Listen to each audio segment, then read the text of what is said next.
తుంగస్తనగిరితటీ సుప్తముద్బోధ్య కృష్ణం పారార్ధ్యం స్వం శృతిశతశిరసిద్ధమధ్యాపయంతి స్వోచ్ఛిష్టాయాం సృజనిగళితం యా బలాత్కృత్య పుంక్తే గోదా తస్యై నమ ఇదమిదం భూయయే వాస్తు భూయః.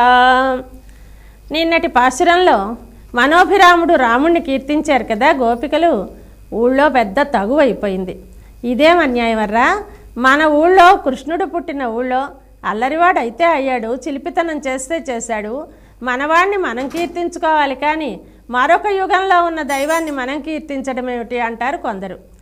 మరి అన్ని మంచి లక్షణాలు ఉన్నప్పుడు రామచంద్రుడిని కీర్తించమా ఏమంటారు కొందరు. ఇంకా ఈ వివాదం ఎలా తీరుతుంది? ఇప్పుడు కొందరు మధ్యవర్తులు బయలుదేరారు. అమ్మా, ఇద్దరు ఒకటేనమ్మా, రాముడన్నా కృష్ణుడన్నా నారాయణుడి యొక్క 2 రూపాలే కదా, అందువల్ల ఎవరిని కీర్తించినా ఒకటే. ఈ మధ్యనే ఈ సంఘటన రుజువైంది మన యశోదమ్మ దగ్గర, మీరు చూడలేదా అని చెప్పారట. ఆ రోజు యశోదమ్మ ఉయ్యాలలో పడుకోబెట్టి కృష్ణుడిని నిద్రపోమ్మా అని ఉయ్యాలు ఊపుతోంది. అమ్మ కథ చెప్పు, నిద్రపోతానన్నాడు. సరే అయితే కథ చెప్తాను, నువ్వు అంటూ ఉండాలి, అనకపోతే మళ్ళీ నిద్రపోయాడో లేదో తెలియదని అను అంది. సరేనన్నాడు కృష్ణుడు. చెప్పడం మొదలుపెట్టింది అమ్మ. రామో నామ బభూవ తదబలా సీతేతి తాపితుర్వాచ పంచవటీతటే విహరత అంటూ కథమ్మ చెప్తోంది. రాముడున్నాడు, ఆయన భార్య సీతమ్మ, వాళ్ళు అడవిలోకి వెళ్ళారు, ఇవన్నీ చెప్తూ ఉంటే అలా అంటున్నాడు. చిన్న నిద్రమత్తులోకి జారుకుంటున్నాడు. ఆ సమయంలో రావణాసురుడు సీతమ్మను అపహరించాడు అని కథ చెప్పడం మొదలుపెట్టింది. అమ్మ వెంటనే చిన్న నిద్రలో ఉన్నాడేమో, తన రామావతారంలోనే ఉన్నాననుకున్నాడు. అనుకొని లేచి లక్ష్మణ ధనస్సు తీసుకురా అంటూ తొందరగా కేకలేస్తున్నాడట. ఇదేమిటమ్మా, మా అబ్బాయికి ఏమైనా దయ్యం పట్టిందా అనుకొని యశోదమ్మ పాపం భయపడుతోంది. అంటే రాముడే కృష్ణుడు కనుక ఈ కృష్ణుడిగా ఉంటూనే రామావతారంలో దానికి స్పందించాడు అని చెప్పుకోవచ్చు. అందువల్ల ఇద్దరు ఒకటే, ఇద్దరిని కీర్తిద్దాం.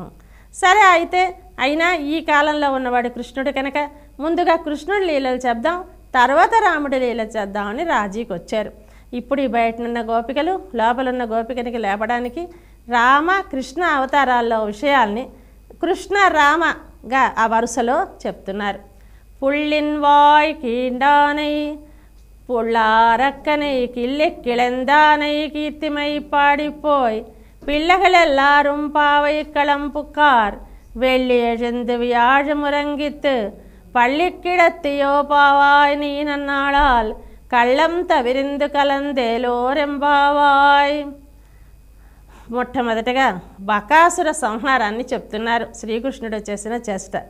ఎన్నెన్ని చేశాడు కృష్ణుడు. కంస నిరసనం చేశాడు, గోవర్ధనోద్ధరణం చేశాడు, చాలా పెద్ద పెద్ద చేష్టలు చేశాడు. ఈ బకాసురుడిని చంపడం అనేది చాలా చిన్న విషయం. కానీ మా కృష్ణుడు చిన్నదైనా పెద్దదైనా అంత సులభంగా చేస్తాడు సుమా అని చెప్పడానికని ఈ బకాసుర సంహారాన్ని చెప్తున్నారు ఇక్కడ. పుళ్ళిన్ వాయ్ కీండానయి, ఆ పక్షి యొక్క నోటిని చీల్చేసినవాడు బకాసురుడు. ఎలా ఉంటుందండి? బకం అంటే కొంగ తెల్లగా ఉంటుంది కదా, ఆ తెల్లగా ఉండి స్వచ్ఛంగా ఉండి ఏమీ దోషం ఎరుగని దానిలాగా కనులు మూసుకొని ఆ సరస్సులో అలా తదేక ధ్యానం చేస్తున్నట్టు ఉంటుంది. మన వాళ్ళు అంటూ ఉంటారు బకధ్యానం కొంగ జపం అని, అబద్ధాలకి చేస్తున్న వాళ్ళని. అదిగో అలా ఉన్నట్ట ఆ బకాసురుడు. సరే స్వామి గుర్తించాడు. దగ్గరికి వెళ్ళేసరికి ముక్కుతో పొడవబోయింది.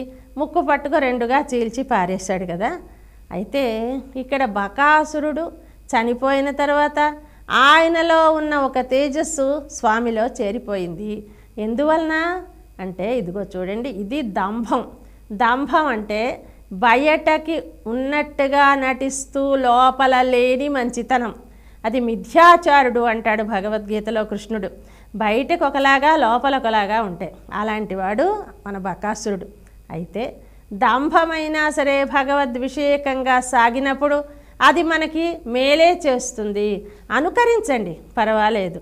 ఎందుకు అనుకరించినా సరే అది అలవాటు పడిపోతావు కొన్నాళ్ళకి. అలవాటు పడిపోయిన తర్వాత ఇంకా అనకుండా ఉండలేని స్థితి, మంచి మాట పలకకుండా ఉండలేని స్థితి వచ్చేస్తుంది నీకు అంటారు. అందుకని ఒకసారి రామకృష్ణ పరమహంస గారు ఈ విషయంలో ఒక కథ చెప్పారు.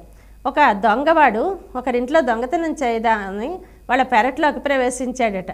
ప్రవేశించి తెల్లవారిపోతోంది, ఏమీ దొరకలేదు, బయటికి వెళ్ళిపోలేదు, ఇంతట్లో తెల్లవారిపోతోంది, అందరూ లేచి పట్టేసుకుంటారని భయం వేసి అక్కడున్న ఒక తులసి తావళం పట్టుకొని తిప్పుతూ కూర్చున్నట్టు చెట్టు కింద మునిలాగా కూర్చునేసరికి వాళ్ళు పెరట్లోకి వచ్చి అయ్యి బాబాయ్ మా పెరట్లో ఒక ముని వెలిసాడండి అని దండాలు పెడుతున్నారట. ఇరుగు పొరుగు వాళ్ళందరూ వచ్చేసారు. పళ్ళు, కాయలు, హారతులు, భజనలు అన్నీ మొదలుపెట్టారు. అప్పుడు వాడికి అనిపించిందిట, నేను మోసం కోసమని భగవన్నామానుసంధానం చేస్తేనే ఇంత ఫలితం వచ్చిందే, నిజంగా కనుక నేను తప్పు చెయ్యకుండా నిజమైన స్వచ్ఛమైన మనసుతో భగవంతుని తలుస్తే ఇంకెంత పుణ్యం వస్తుందో, ఇంకెంత కీర్తి వస్తుందో అనుకున్నాడట. అలాగా దంభం కోసం చేసినా అది భగవద్ విషయకమైనప్పుడు అది సత్ఫలితాన్ని ఇస్తుంది. అనుకరిద్దాం. అబద్ధాలకైనా, ఒకళ్ళని చూసైనా, ఒకళ్ళని వెటకారం చేయడానికైనా చెయ్యొచ్చు అంటారు. సాంకేత్యం పారిహాస్యంచ స్తోభం హేళనమేవవా వైకుంఠనామగ్రహణం అశేషాగహరం విదుహు అంటారు. ఒక సంకేతం అంటే ఒక గుర్తు, వాళ్ళని పిలవడానికి ఒక గుర్తుగా గోవింద అనండి. వెటగారానికి ఒరే నీ పరీక్ష గోవింద కొట్టేసిందిరా అంటారు కదా, అలా అనండి. సాంకేత్యం పారిహాస్యం స్తోభం హేళనమేవవా. స్తోభం అంటే ఊతపదం. ఏదైనా చెప్పినప్పుడు ఉపన్యాసం చెప్పిన వాళ్ళు కొందరు తర్వాతి పదం దొరక్క ఇప్పుడు నేను ఏం చెప్పానంటే అంటారు. ఏం చెప్పారో ఎందుకు అనడం అంటే ఊతపదం. అలాగా అన్నా సరే, వెటగారానికన్నా సరే వైకుంఠుని పేరు తలుస్తే చాలు అశేషాగహరం, పాపాలన్నీ తొలగిపోతాయి అంటారు కదా. అలాగే ఈ దంభము కూడా భగవద్ విషయకంగా సాగినప్పుడు అది మనను మనసు మళ్ళించి మంచిదోవలో పెడుతుంది అని చెప్పడానికి పుళ్ళిన్ వాయికిండానయ్యి అని చెప్పి ఇంకా రావణాసురుడిని అంతం చేసిన విషయం రామచంద్రుడికి చెప్తున్నారు. పొల్లారక్కనై కిళ్ళిక్కిలందానయ్యి ఆ చెడ్డ రాక్షసుణ్ణి చిదిమి పారేశాడు. అంటే రాక్షసులంటేనే చెడ్డవాళ్ళు కదా, కాదులేండి. పాపం విభీషణుడు ఉన్నాడు కదా మంచి రాక్షసుడు, అంచేత చెడ్డ రాక్షసుడు అంటే రావణాసురుడే. ఆ రావణాసురుని ఒక మొక్కకి ఒక ఆకుకి చిత్తపడితే ఇలా తుంపి పారేసినట్టుగా ఆ రావణాసురుణ్ణి అంతం చేసేసాడు. ఏడు అంత సులభంగా చంపాడా? సుగ్రీవుడిని ఆశ్రయించాడు, సేనలందరినీ సమకూర్చుకున్నాడు, వారధి కట్టుకున్నాడు, వెళ్ళాడు, ఇన్ని కష్టాలు పడ్డాడు కదా, అంత సులభంగా చంపేశాడు అంటారేమి? చంపేయగలడు రామచంద్రుడు. చెప్పాడు సుగ్రీవుడితో, నువ్వు ఊరికే భయపడకయ్యా, నేను అంగుళ్యగ్రేణ తాం హంతుం, వాళ్ళని నేను ఒక వేళ్ళు చివరి భాగంతో చంపేయగలను. అయితే చంపేయొచ్చు కదా అన్నట్టు చిన్న వెటకారంగా నవ్వాడట సుగ్రీవుడు.